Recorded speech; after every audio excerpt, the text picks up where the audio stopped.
Chapter 11. An Accident.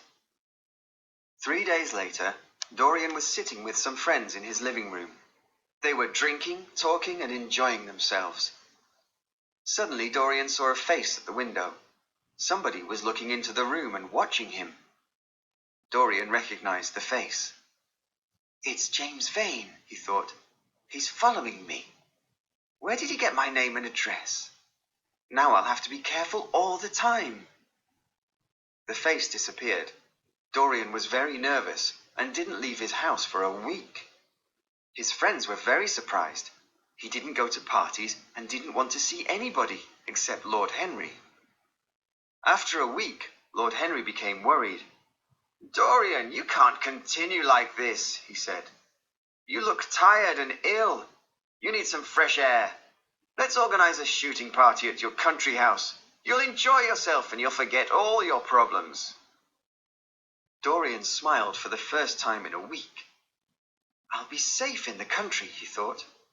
"James Vane won't find me there." "That's a good idea," he said to Lord Henry. "I like shooting parties and it's the right time of year. I'll invite some friends to come with us. We'll have a marvelous time." 2 days later, Dorian and his friends went to Dorian's country house, and the next morning the men went out shooting.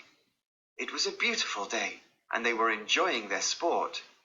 Dorian was feeling much better. "I was stupid," he thought. "I mustn't be frightened.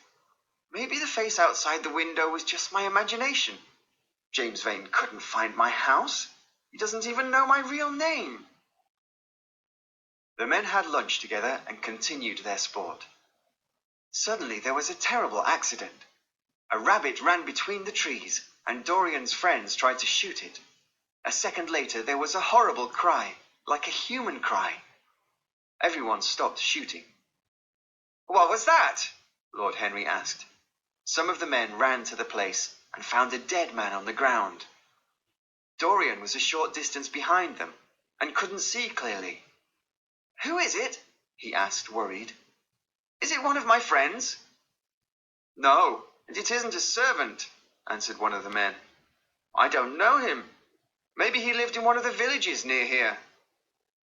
Lord Henry came to Dorian. "It was a stupid accident," he said. "I hope it doesn't ruin our party. Let's return to the house. We can't do any more shooting today." The men walked home quietly. The servants took the body to the house, but nobody recognized the dead man. Everyone except Lord Henry was shocked and sad. "Henry, I feel responsible," Dorian said to Lord Henry later that afternoon. "The accident happened on my land." "Don't be stupid," Lord Henry exclaimed. "Why was the man hiding between the trees? He could see we were shooting, and it was a dangerous place to stand. You can't be responsible for an accident. Forget about it." But Dorian still felt bad.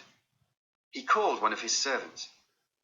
"Do you know anything about the dead man?" he asked. "Does he have a wife and children? If he does, I will give them some money." "Well, sir, nobody knows him, but he looked like a sailor," the servant answered. "He was wearing blue clothes and he had tattoos on his arms. We also found a pistol in his pocket." "A sailor?" Dorian said, slowly. Suddenly he had a terrible thought. Was it James Vane?